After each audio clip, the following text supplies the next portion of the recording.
Thanks, Anita. And it's good to be back. It's been quite some time since I got to come and speak at LGC again. And I'm just going to be really upfront and open with you guys. I'm actually in a lot of pain right now. And I actually got really bad hemorrhoids. And for those who don't know what hemorrhoids are, it's just a pain in the butt, all right? So it's something that's unbearable. And I just have no filters when I'm back here. I'm just used to being like that. And speaking of that, sometimes it's really hard to really speak what is deep in your mind. So it's just not something that, for those who are Chinese Canadians, you know that it's not natural to us. So I just want to show you guys something. This is a recent study that was being done on some of the most common three-word phrases that Chinese Canadians say usually. So I want you to guess what these are as you go through it with me, all right? These are the top 5 most spoken three-word phrases among Chinese Canadians. Before I reveal the answer, any takers on which one of these they are? Yeah. Okay, there's one. Anyone else? Anyone else? Any guess? They are like a mix of both, so. Any takers before I reveal the answers? Going once, going twice. All right, so here are the top 5 according to a study. So, where do I point?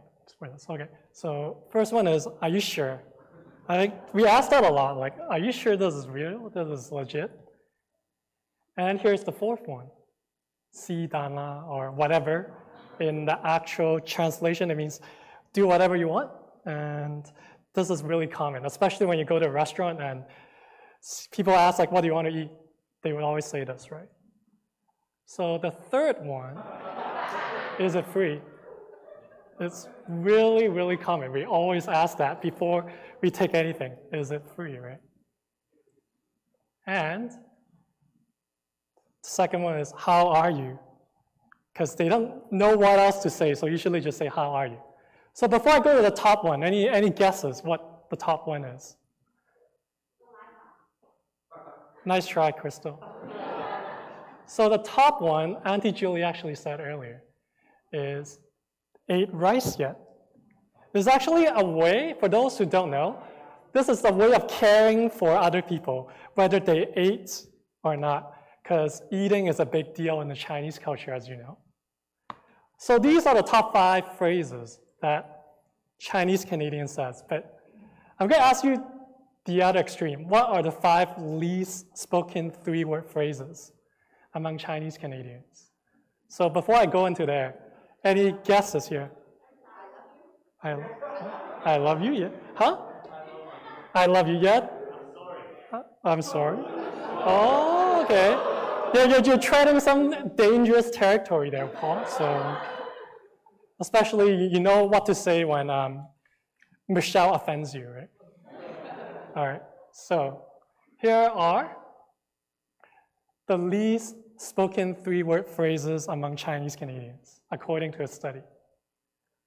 So the 4th one, I don't know where the 5th one went, but the 4th one is, I am sorry. And the 3rd one is, I love you. Chinese people has this thing about they don't know how to say I love you to other people. We don't understand why, but it's just the way it is. So the 2nd one is, I'm proud of you. That one's really hard too. To get your parents come to you and say they're proud of you is like unheard of. So what about the first one? Any takers? Any thoughts? So whatever you're thinking, I'm just going to say trigger warning. You might be wrong on this one. So the number 1 least spoken three-word phrases among Chinese Canadians is, I was wrong. It's very hard to see someone come up to you and say, I was wrong about something. And it's especially hard because you know that in communication, the words itself only communicate 30% of what they're saying, right? So it really depends on the punctuation that they use, right? Like they can say, I was wrong, comma, but so and so and so, right? Or I was wrong with a question mark, right? I was wrong. Or I was wrong, like they really reluctantly say it, right? They didn't really mean it. Or do they really truly mean it and say, I was wrong, right? It's like on that bottom right, if you can't see it, it says, sorry that you were wrong, right? Like sometimes we do that. And why am I talking about this? I think this is something that we deal with a lot in the Chinese culture, right? When we enter into a conflict, when we enter into situations where it's almost like a standoff and you don't know how to de-escalate, right? The hardest thing we know what to do is how do we move on from there? How do we reconcile? How do we actually deal with a situation when there's so much stakes involved and it's almost like you're backed in a corner. And a lot of times we get a lot of resentment. And as a result, this is what we would think in our minds, that maybe the future is better when you're not there. That we are so resented about the other party that we wish that we would just outlive them and that will no longer be a problem anymore, right? Like I experienced that before, and I'll confess, even back in this church, there were times when I would feel, oh, like, it's okay, these people that don't understand what we're trying to do, right? Maybe eventually I'll outlive them and then it won't be a problem anymore, right? I didn't feel that for anyone who are older here, okay? I respect all you guys, but it's something that sometimes you might feel that way, right? But that's essentially the issue that we often face in a church is how do we deal with conflict? How do we deal with the idea of maybe we need to reconcile, but it's so hard to do that. What does it even mean when we say we want to reconcile? And of course, fortunately, we do have the scriptures. And today, as what Anita read earlier, we're going to look into the Sermon on the Mount, especially in this section that we know is about the fulfillment of the law. So Jesus actually explicitly told us that when he came into this world, he's not here to abolish the laws. He's not here to say, okay, all these Old Testament stuff that you heard of, just throw it out and we're doing something completely different, right? But he said, there is a way to really engage these scriptures, and maybe we didn't quite get what God meant when he revealed them to Moses back in the time of Exodus, right? And so today, he wants to reinterpret and tell you what they mean. And so right after that, you realize that he starts speaking about these different scenarios. And these are 7 completely different scenarios that you'll see. And you might think, what do they have to do in common? There's about things in the courts, things involving money, things involving murder, and so on, right?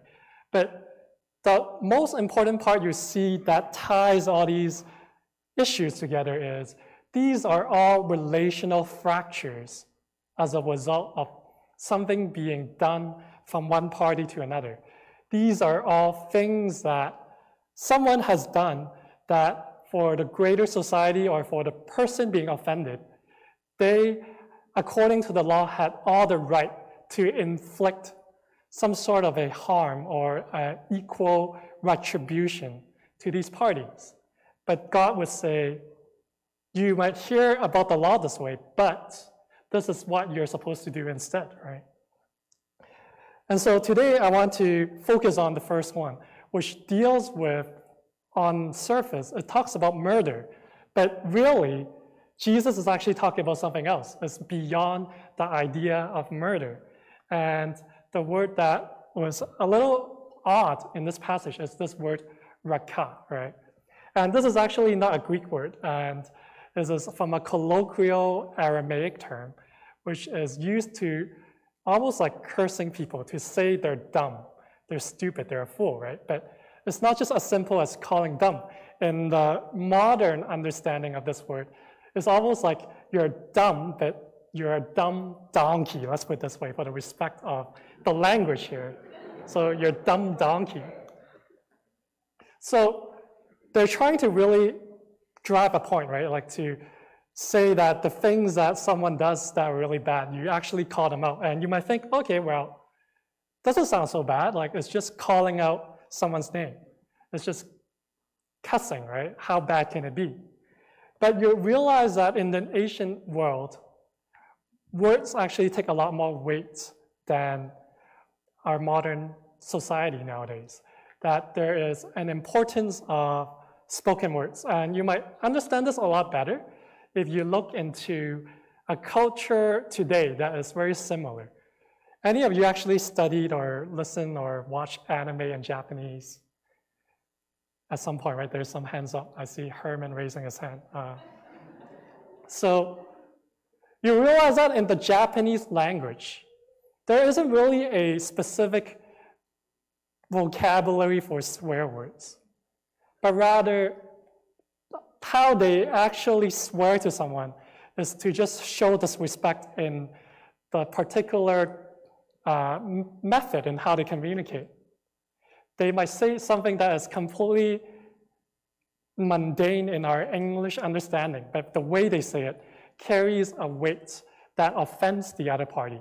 And that's because in their culture, they believe that there's something spiritual when they speak a word out of their mouths. That as they spew words, they have some sort of magical powers, right? That as you curse somebody, you are really not just figuratively cursing them, you're really cursing them and wish them dead. And this is the same way back in the ancient Near East culture, that words are carefully being used, because when you actually speak certain words that curse somebody, it actually does take weight. And the other party is being regarded as being cursed on, being casted some sort of a curse upon in their actual lives, right? And so people are really careful when they choose the words they say. And so to say that some person goes on and say, oh, you're dumb, as raka, it actually means a lot more than just calling them dumb. You're actually trying to make this into a reality in their lives. And so Jesus said, you are already offending that person just by saying these words. It's not as so far as just murdering somebody, right? Even words itself is a form of murder in the eyes of Jesus. That relationally, you are murdering that opportunity to enter into a relationship with that person. Which is why when we deal with these conflicts, right, Jesus said, if you ever enter into the scenario where you feel that the brother or sister has offended you in any way or has done wrong to you in any way, go and leave whatever that is on your altar and go and reconcile with that person, right? So leave your gift there in front of the altar. So what does that even mean when Jesus talked about leaving a gift on the altar?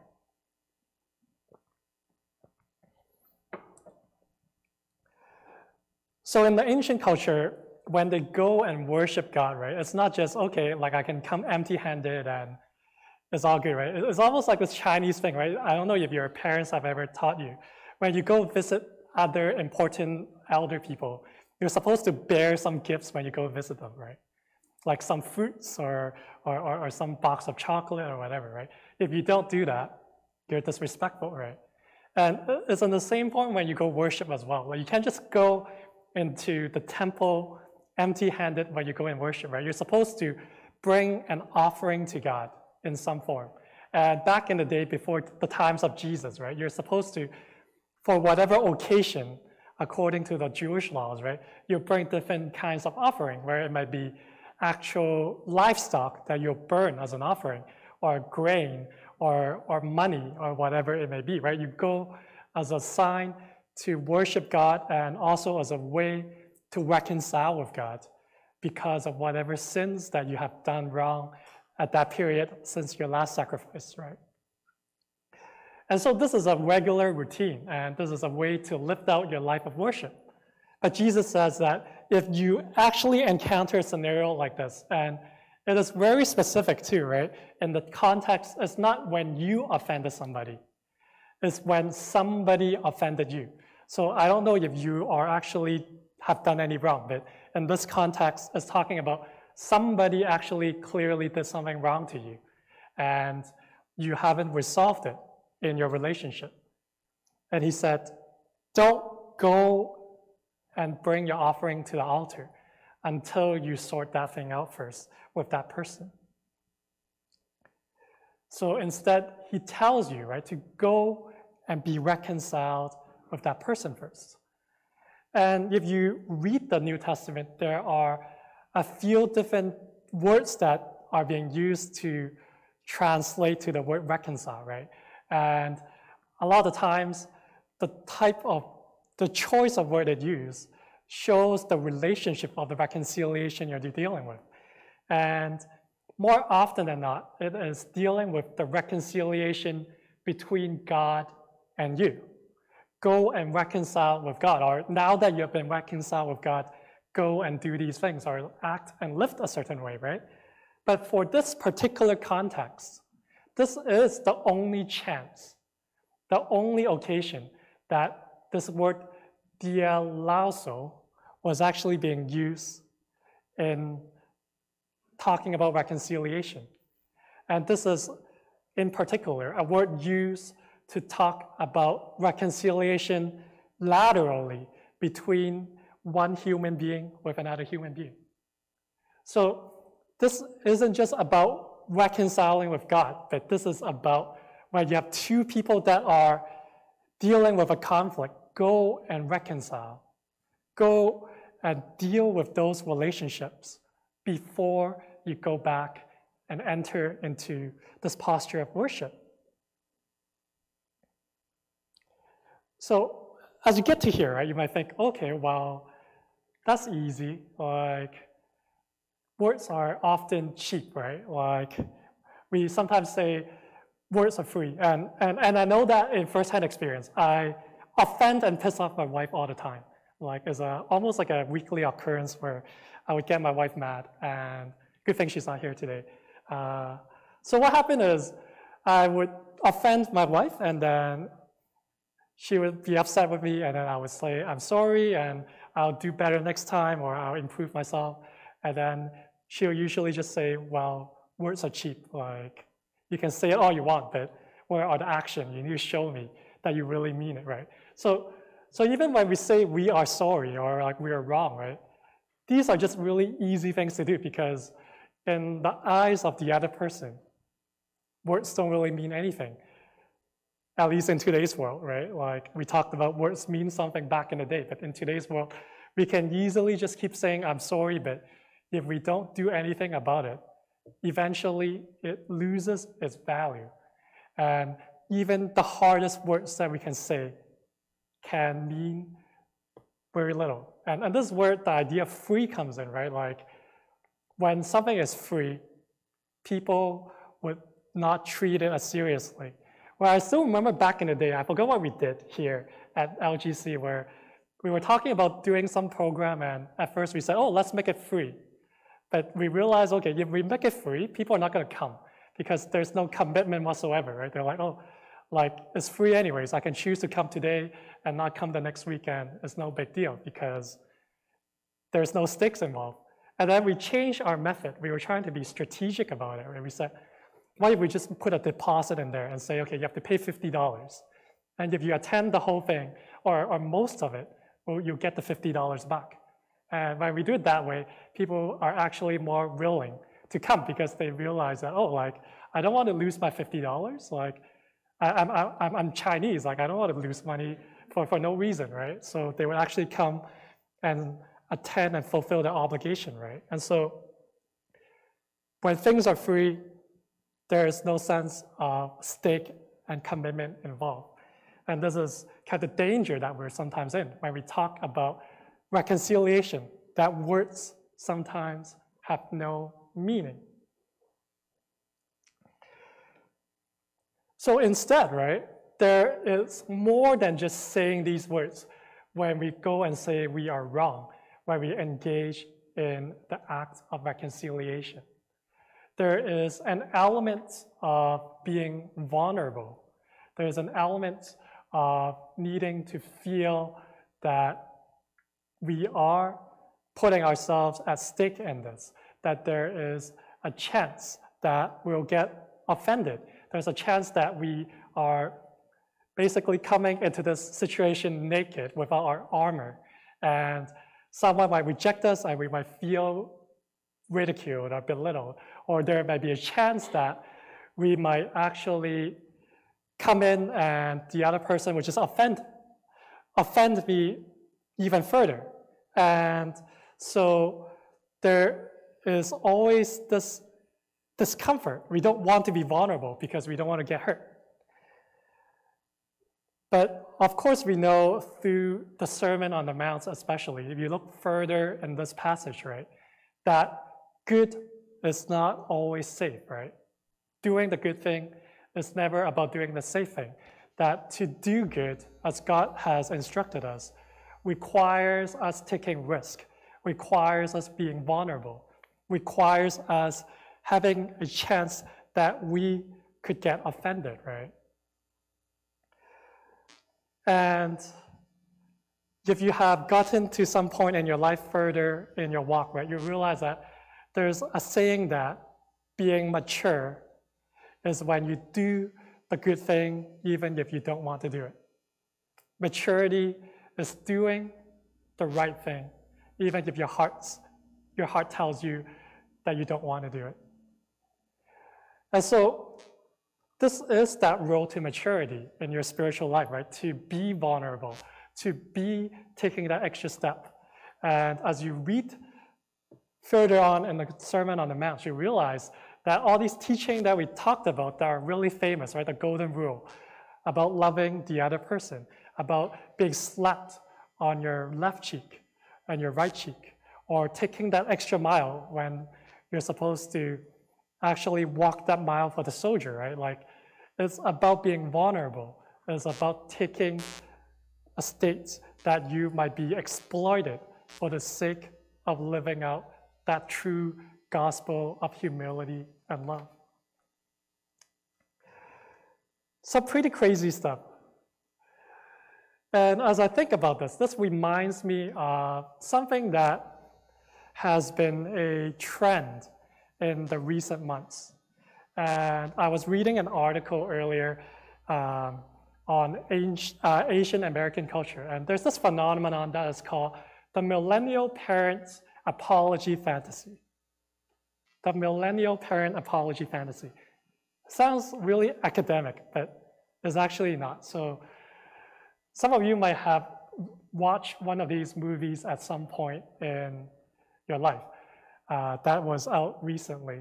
And these kind of sparked that conversation about this idea of millennial parental apology fantasy, that recently there's a trend where these parents who used to be, they are millennials and now they become parents, have grown a sense of resentment about their own upbringing. They felt that their parents did not raise them the way that they should have anticipated, or they wished they would have been raised. And now that they become parents, and when they're dealing with their own child, when they're dealing with the challenges of being a parent, they are actually living in this fantasy and wish that, just as I apologize to my kids, I wish my parents, who are now grandparents, would apologize to me for their wrongdoing. And eventually, it becomes a really interesting debate about how this is kind of the world that we live in, right? Like, apology is really difficult to happen in generations that are older. And in the same time, I remember the saying that Werner used to tell me back in the day. So he told me that he used to have challenges with the way he was being raised. But when he became a parent himself, he realized he relived and replicate some of the things that his parents used to do to him, to his own kids, because this is just by natural conditioning, the only way he knows any better to parents. And so even in our own natural condition, in our sinful nature, that I think even if we think we are better off than the generation before us, we have our own blind spots as well, that we find it really hard to apologize to those older than us. We find it really hard to initiate reconciliation ourselves because we think we are doing better than the other generation ahead of us. But the point is, as you have seen in this passage, that reconciliation doesn't always result in friendships. That just because you have to initiate reconciliation doesn't mean you will end up going back to the original state to be really close and intimate and loving with the other person. That maybe even if you initiate, it might not get very far, and they might just say, cool, but it will never be the same, but let's move on from here and bury the hatchet, and let's not let our anger take hold of ourselves. But you realize that even when not all reconciliation results in friendship, all reconciliation through God eventually leads to worship. That as you're able to put into that posture of reconciliation, you're able to let God be at work in your life. And as a result, you'll be able to draw into the presence of God. And when you are able to do that, you'll be able to go and come back to that altar, and that gift that you're offering to God becomes a true act of worship. And when you're able to get to that point, it's no longer about that physical gift or whatever you're offering to God originally, but this posture of living out the true gospel of God that is bringing the true glory that God would delight in our relationship with Him. And so,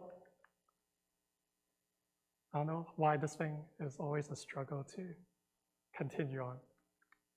So, sorry. So at the end, right, to go and actually speak these words, they're not meant to be just free words, and these three-letter words, right? They are also words that are freeing in our relationship with God. These words are liberating in our relationship with God. That when we're able to make ourselves vulnerable, to go before God and actually enter into a posture of humility, to enter into reconciliation with the other person, then God would continue and do the rest. And that through that posture of living out these three words, right, that we're able to enter true worship with one another. Because at the end of the day, right, as you have learned last week, that it's never about ourselves. It's not about us, but rather through the engagement and the act of obedience to enter into reconciliation, that the true goodness and nature of God will shine through the jars of clay that we are to be able to live out God's glory. And so I want to challenge you in your future days ahead of you, that as you engage into these relationships that you have, that relationships that might have been fractured for whatever reason, relationships that you have suspicion of because of what had happened in the past, that you're able to come into the space and be vulnerable, whether the other person is in the right or they are in the wrong. Enter into that posture of reconciliation and say, let me confess that there are some things that I know is fractured and I want to reconcile with you. There are some things that I want to confess and I want to enter into this space so that we are able to let God work in our lives, so that in our own lives and their own lives, we can enter into a space of worship. And so my encouragement to you all today is that through this act of reconciliation, in however form you could do it, through doing all that, that you may celebrate the blessings that you have once experienced in the past, and you can redeem the baggage of the present, so that in the future, you may venture in God's grace with one another. Let's pray. Father God, we're thankful for this opportunity to enter into this presence of worship, Lord. And as we continue to draw into your presence, continue to recognize your grace and your love for us, let us be reminded to the need to enter into a space to confess, a space to be molded and shaped by you, Lord. In areas where we have chosen not to reconcile with others, Lord, may you encourage and empower us so that in whatever challenge that is getting in our ways, may we enter into the space of obedience to extend the hand of reconciliation to whoever that may have offended us, Lord.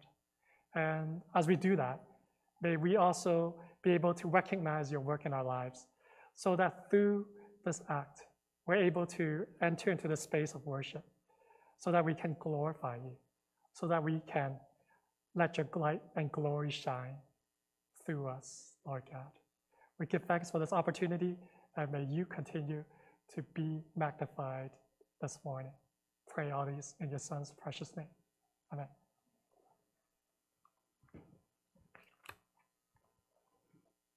And